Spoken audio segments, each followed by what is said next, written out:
Olá!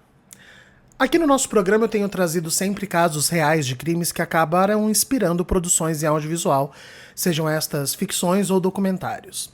Atores e atrizes de grande talento se desdobram em mil facetas e ajustes para dar vida a estes personagens do mundo real, com toda a sua complexidade e emoções tão profundas. Mas e quando o caminho é o inverso? Quando o crime acontece nos bastidores? Quando o ator é a vítima e não o intérprete? Oi, eu sou Rafael Gama e esse é o Roteiro Mastigado, que hoje vem num formato novo. Geralmente eu trago casos reais e depois falo das produções sobre eles, mas hoje eu resolvi trazer não um, nem dois, mas 3 casos de crimes reais cujas vítimas foram 3 atores hollywoodianos. Um caso bem recente, um caso tórrido de ciúmes e um até que não teve solução definida até hoje. Mas antes, não esqueça de deixar o seu like, seguir o canal, onde toda semana eu trago um programa novinho para vocês, e participa do vídeo, por favor, deixando seu comentário, claro, sempre prezando pela educação e o carinho. Preparados? Então vamos lá, pegue a sua bebida favorita assim como eu, e vamos de vinheta e de primeiro caso do dia.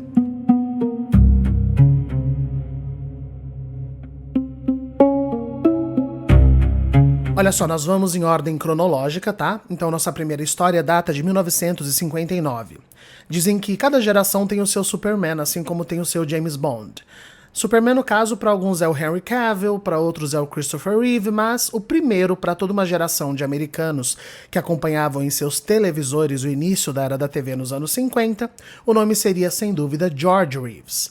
Nascido George Kiefer Brewer em 5 de janeiro de 1914, ele entrou para um grupo de teatro, o Pasadena Community Playhouse, numa idade até que avançada para aqueles tempos. Ele entrou aos 21 anos.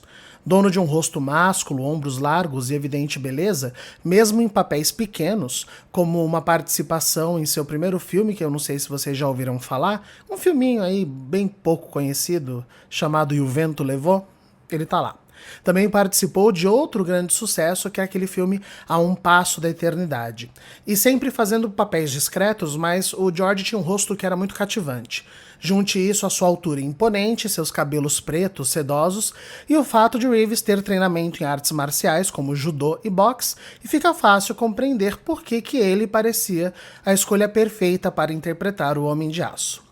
Ele fez primeiro num pequeno filme chamado Superman and the Mole Man, para depois alcançar o estrelato na série de TV As Aventuras de Superman, que é de 52. Assim como o Batman na série, que tinha o Adam West, esse tipo de seriado cartunesco alçava o seu protagonista à fama de herói, tanto que vários desses atores relataram dificuldades para trabalhar, né, depois do sucesso, porque o grande público só os via como os heróis de fato.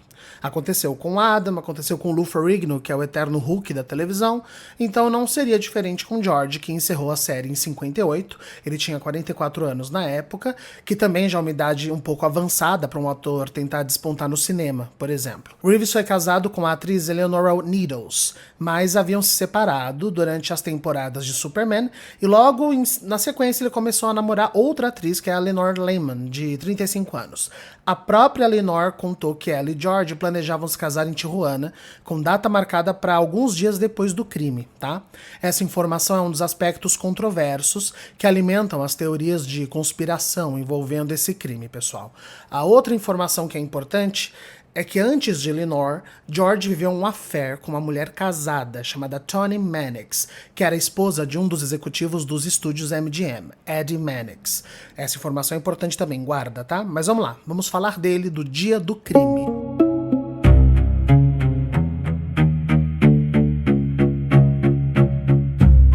Então, na noite de 15 de junho de 1959, George e Lenore estavam na casa dele, em Benedict Canyon, Beverly Hills, acompanhados do escritor Robert Condon e uma amiga deles. Segundo os relatos, os casais comeram, beberam, se divertiram, e já era madrugada quando eles ouvem um disparo de arma saindo do quarto de Reeves, que já tinha se retirado fazia um tempinho. Reeves estava morto com um tiro em sua cabeça. A arma do crime, uma pistola Luger, estava ao lado do seu corpo. A polícia foi acionada e logo concluiu que era um suicídio, um ato de desespero de um ator frustrado com sua carreira depois do fim de sua série de sucesso. Laudo periciado emitido, pronto, fim de caso. Mas não é assim que muitos pensam até hoje. Então eu vou trazer aqui para vocês as suspeitas do porquê que talvez não tenha sido suicídio e porquê que talvez esse caso não tenha sido resolvido até hoje. Começando pela Lenore, e gente, a partir daqui é tudo supostamente, tá? Porque foi um diz que me diz, um desencontro e de depoimentos e até mesmo uma falta de empenho policial. Muitas pessoas já acham suspeita a velocidade de se concluir que ter sido um suicídio, sem nem sequer tirar impressões digitais da arma. Para alguns, até mesmo os investigadores pareciam tentar não chafurdar essa lama, mas a Lenore, segundo fofocas de bastidor, teria dito em algum momento daquela noite: "O George vai acabar se matando". Outra suspeita é que Lenore disse no depoimento que na hora do crime ela estava na sala com seus convidados. Só que um tempo depois, um ator que era muito amigo de George, o Fred Kane, disse ter ouvido de alguém que estava na casa, eram poucas pessoas, né? Que na hora do crime a Lenore foi vista descendo as escadas esbaforida, pedindo para que dissessem que ela estava na sala com eles. Muito suspeito. Além disso, as incoerências com o laudo de suicídio são, como eu disse, a falta de colheiras digitais da arma, não ter um relato pericial de rastilho de pólvora, por exemplo, nos dedos de Reeves, que seria uma evidência que provaria que ele deu o disparo da arma, né? Mas esse exame não era um procedimento de rotina em casos de suicídio. Então, assim como as digitais, eles podem só ter concluído, foi suicídio, e não se aprofundaram em exames mais minuciosos. E apesar de Reeves ter apenas um ferimento, aí outra curiosidade que deixa tudo muito estranho, foram encontradas 3 balas na cena do crime. A própria mãe de Reeves, defensora de que o filho não tinha traços suicidas, questionou o laudo pericial, contestando inclusive de que haviam marcas no cadáver do seu filho que não foram investigadas e que poderiam ser, por exemplo, de um confronto físico.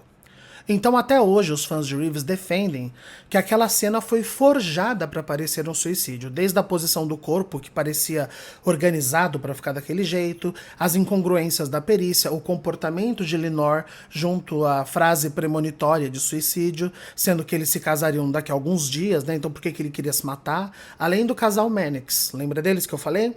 Então, pois em 99, um publicitário amigo de Tony, o Edward Lodsey, afirmou que sua falecida amiga teria confessado o crime para ele. E o marido dela, o Eddie Mannix, tinha envolvimento com a máfia e poderia ter sido o mandante de um, digamos, suicídio encomendado. O fato é que em Hollywood até hoje ninguém acredita que George Reeves se suicidou, mas o caso parece que nunca vai ter uma resposta definitiva. Todo esse mistério e a relação curiosa com os poderosos Mannix inspiraram uma adaptação para o cinema com Ben Affleck no papel de George. O filme chama-se Hollywoodland Bastidores da Fama. Eu, honestamente, gente, não acho que foi suicídio, não. E vocês? Vamos pro próximo caso.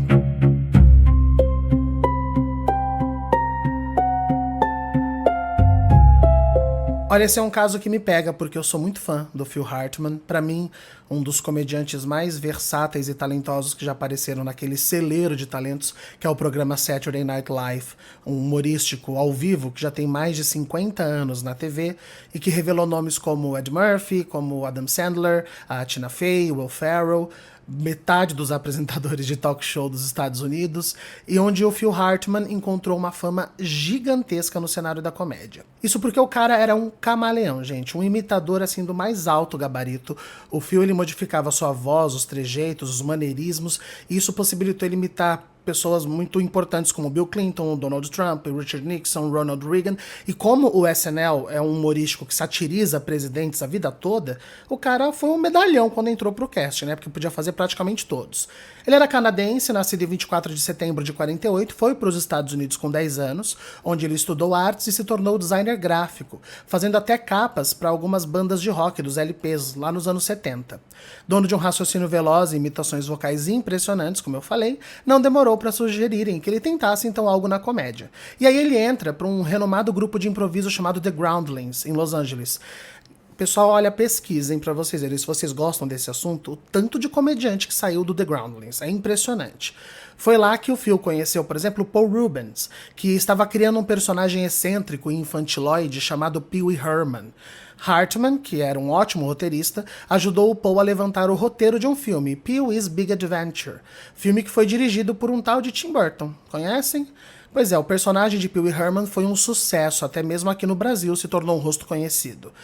Mas Hartman, que além de tudo era também um homem muito bonito, chamou a atenção com seu charme e versatilidade do produtor-chefe do Saturday Night Live, Lorne Michaels, que o aprovou na sua audição para o programa em 86. Não demorou para Hartman se tornar então um dos cabeças daquele elenco. Ele funcionava em tudo o que colocavam o homem. Tinha episódios que, enquanto os seus colegas apareciam, sei lá, em 3, 4 sketches, ele chegou a fazer 8. E vale muito a pena, se você que está assistindo domina inglês, caçar os vídeos oficiais dele lá no YouTube do programa.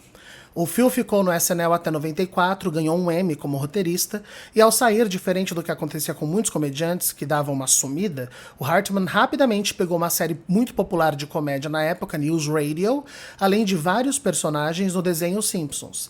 Isso enquanto também começava a galgar uma carreira ali no cinema, como o papel de vilão que ele fez na comédia do Arnold Schwarzenegger, Um Herói de Brinquedo. Era inegável que Phil ia conquistar o mundo com seu charme.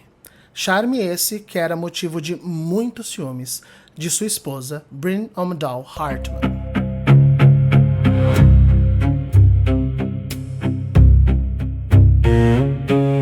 Bom, vamos falar da Bryn. A Bryn era a terceira esposa de Phil, nascida em 58, eles se casaram em 87. Uma mulher bonita, imponente, mas que tinha dificuldades em lidar com a fama e o assédio que estava acontecendo com seu marido. Como eu comentei, o Phil era um homem bonito, de voz imponente também, charmoso, e o Saturday Night Live sempre foi conhecido, especialmente no período dos anos 70 até os anos 2000, por ser um ambiente de certa boemia e abusos químicos, se vocês me entendem. Nem mesmo os produtores ou membros antigos do elenco negam o tanto de álcool e de drogas que rolavam nos bastidores, tendo inclusive tristes histórias de overdoses entre os seus comediantes. E esse ambiente você pode ver na adaptação cinematográfica sobre o dia que o programa estreou. Eles fizeram um filme chamado Saturday Night, A Noite que Mudou a Comédia. Se você está vendo esse vídeo agora em agosto de 2026, nesse momento ele se encontra no catálogo da HBO, tá? E é um filme bem interessante, tem um elenco excelente, foi filmado numa lógica de tempo real, quase um plano sequência assim, e dá um panorama muito intenso e interessante do que era o humorístico. Então aquele ambiente, de fato, era um desafio para pessoas casadas que não fazem parte do métier artístico. A Bryn era uma ex-modelo que estava tentando ser atriz e estava ali assistindo à ascensão do seu marido, enquanto ela própria estava empacada na carreira, e isso não fez bem para ela. Diversos são os relatos de suas crises de ciúmes, fazia cenas em locais públicos, ela visivelmente alterada por substâncias. A Bryn até fez ameaças a uma das ex-esposas de Phil, dizendo que arrancaria os olhos dela se ela falasse com seu marido novamente. E o Phil chegou a cogitar se aposentar, gente, da carreira, para cuidar exclusivamente da saúde mental da sua esposa. Ele tentava oportunidades de testes para ela, contatos, mas o abuso de substâncias não a ajudavam. Ele a mandou então para reabilitação algumas vezes, tirava as crianças de casa quando ela estava num período de maior crise, cercava ela de amigos, de familiares, mas ele administrava tudo isso enquanto sua carreira exigia mais e mais dele. Então eis que, entre altos e baixos comportamentais, em 27 de maio de 98, Bryn saiu para jantar com uma amiga e quando voltou para sua casa em Los Angeles, e isso nós sabemos pelo relato de outro amigo que foi procurado por Bryn e de quem eu já vou falar, parece que Phil quis discutir o comportamento de Bryn com a filha do casal, porque a Bryn teria agredido a menina sob efeito de álcool, e isso para ele seria a gota d'água, que ou ela largava os vícios ou ele iria largá-la e levar as crianças. Os vizinhos reportaram ter ouvido uma discussão calorosa, mas que essas brigas eram corriqueiras saindo daquela residência ali, especialmente gritos e destemperos da Bryn. Na madrugada do dia 28, as discussões haviam se encerrado quando tiros foram ouvidos. Phil Hartman foi atingido por 3 tiros, um na altura do peito, um no pescoço e um entre os seus olhos. Bryn saiu apressada com seu carro e foi atrás daquele amigo que eu estava falando, o Ron Douglas, a quem ela confessou o crime. A coisa parecia tão absurda, gente, que o Ron não quis acreditar e decidiu voltar à cena do crime, na casa, com a Bryn, aonde ele encontrou o Phil assassinado. E ele chamou a polícia e pediu que tirassem os filhos do casal que estavam lá na casa ainda, gente. A polícia estava removendo as crianças, que tinham 9 e 6 anos, se eu não me engano, quando Bryn se trancou em outro quarto e cometeu suicídio com a mesma arma. Na autópsia, a presença alta de álcool, cocaína e sertralina, que é uma combinação muito perigosa. Com o assassinato seguido de suicídio e a confissão de Bryn para o seu amigo, o caso foi concluído sem um julgamento. A família de Bryn ainda moveu processo sobre a guarda das crianças, sobre os medicamentos de Bryn e o quanto eles poderiam tê-la alterado para resultar nisso. Processaram também os médicos de Bryn e como vinham-na tratando, isso porque, mesmo que nunca saibamos qual foi a discussão daquela noite em particular, tem uma coisa que todo mundo sabia. A Bryn era uma dependente química que sofria muito com seu psicológico, o que sempre deixa um alerta, né? Que saúde mental não é frescura, não é brincadeira, não é momentâneo e é preciso todo tipo de acompanhamento e tratamentos adequados e sérios para amparar pessoas em sofrimento, né? Pois isso, como a gente pode ver, acaba resvalando na vida daqueles que os amam. Porque a saúde mental também foi um gatilho forte do nosso terceiro caso, que é o mais atual. Vamos a ele?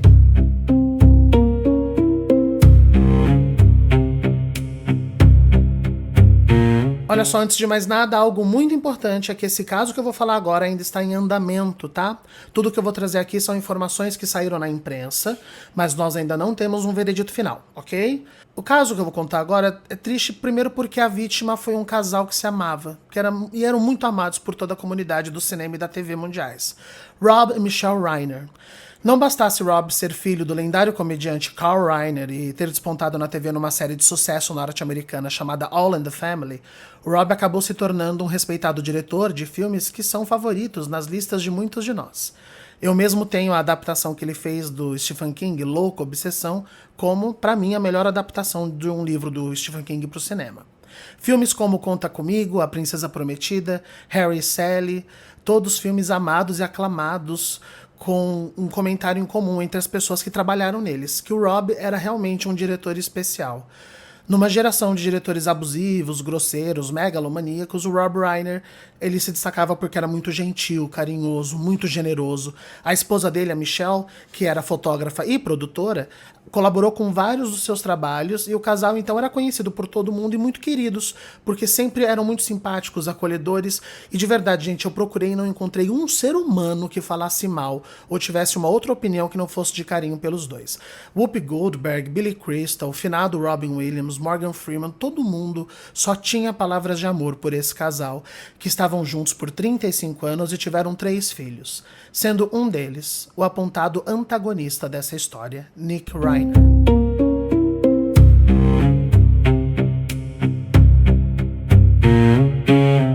Bom, nascido em 93, o Nick acabou seguindo os passos artísticos da família e se tornou roteirista. Segundo entrevistas e relatos, Nick, apesar de sempre ter tido conforto e estrutura, psicologicamente ele sempre foi um rapaz complicado. O seu comportamento errático e por vezes temperamental deu início ali na adolescência, onde começou a se isolar e onde, segundo depoimentos, teve início também a sua dependência química. Eu quero lembrar que o uso de drogas, apesar dos seus danos intensos e até mortais para a saúde do usuário, não tornam uma pessoa criminosa por si só. Mas o abuso de entorpecentes pode resultar em descontroles emocionais e reações mais intensas de instintos que estavam ali adormecidos naquela mente. Eu também acho importante deixar claro que Rob e Michelle nunca desistiram do filho. Foram frequentes as internações, reabilitações do rapaz, que fugia delas. Ele chegou a morar na rua, tendo pais milionários. O Rob mesmo disse em entrevistas que começou a estudar a dependência do filho, porque não via aquilo como uma falha de caráter ou como simples rebeldia, mas entendia que era uma doença. Então ele começou a ler, estudar e tentar se reaproximar do Nick e do convívio familiar. Inclusive, o casal produziu o filme Being Charlie, sobre um rapaz adicto em busca de recuperação, que era um projeto de Nick, que foi roteirista desse filme. É muito triste ver hoje em dia as coletivas de imprensa do Being Charlie, porque ali pai e filho falando do projeto, o Nick falando de como o personagem era inspirado nele e na sua relação com o pai. Então aquilo apontava um caminho de dias melhores chegando, sabe? Um relacionamento dos dois tiveram várias recaídas, mas sempre os pais ali tentando resgatá-lo.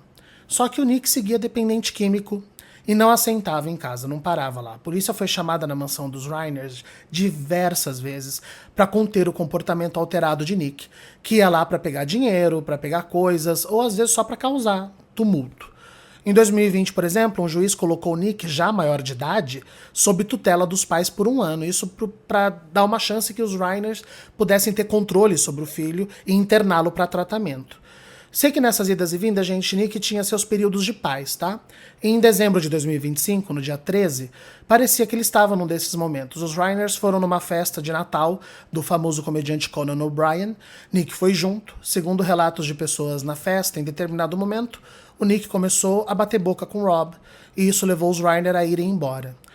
Eu não sei dizer ainda qual era o motivo da discussão, qual era o assunto, o que o Nick de fato consumiu naquela festa. Então não posso falar pra vocês, com certeza algo ali engatilhou o que foi acontecer em seguida, não sabemos. No dia seguinte, uma massagista que era funcionária frequente dos Reiner apareceu para realizar o seu serviço, só que ninguém atendia. E isso nunca aconteceu antes. Por sorte, a filha do casal Romy morava logo em frente e a massagista foi lá chamá-la. Como a Romy tinha chaves, ela entrou e encontrou seus pais assassinados, com múltiplas lesões realizadas por um objeto pérfuro cortante.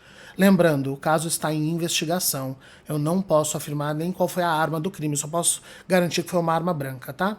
O ponto circunstancial é que a própria filha já alertou a polícia na hora. Meu irmão é perigoso. Pelo estado dos corpos, já em rigor mortis, indicava-se que o crime fora cometido algumas horas atrás, então um chamado foi emitido para que se encontrasse o paradeiro de Nick Reiner. Algumas horas depois, o Nick foi detectado por câmeras em Exposition Park, Los Angeles, onde ele foi detido. Nick foi formalmente acusado de duplo homicídio em primeiro grau, com alguns agravantes como motivação: o uso de arma branca para realizar os crimes. O Nick pode até chegar a pegar prisão perpétua, tá? Sem chance de condicional ou até pena de morte. Em 23 de fevereiro desse ano agora, Nick Reiner se disse inocente, tá? Ele segue detido, as investigações seguem em andamento. E uma curiosidade, o seu advogado, por algum motivo, abandonou o caso. E a Defensoria Pública, então, assumiu sua representação. A gente agora tem que ficar acompanhando o caso, um caso tão triste, né? Claro que a gente não pode bater um martelo, seria irresponsabilidade da minha parte, mas não deixa de ser trágico pensar que a morte desse casal tão ativo em causas importantes, eles viviam defendendo as políticas públicas, sabe? Eles eram admirados por todos, tinham um histórico tão bonito e tem um final tão triste, supostamente pelas mãos de um filho a quem eles tanto tentaram salvar.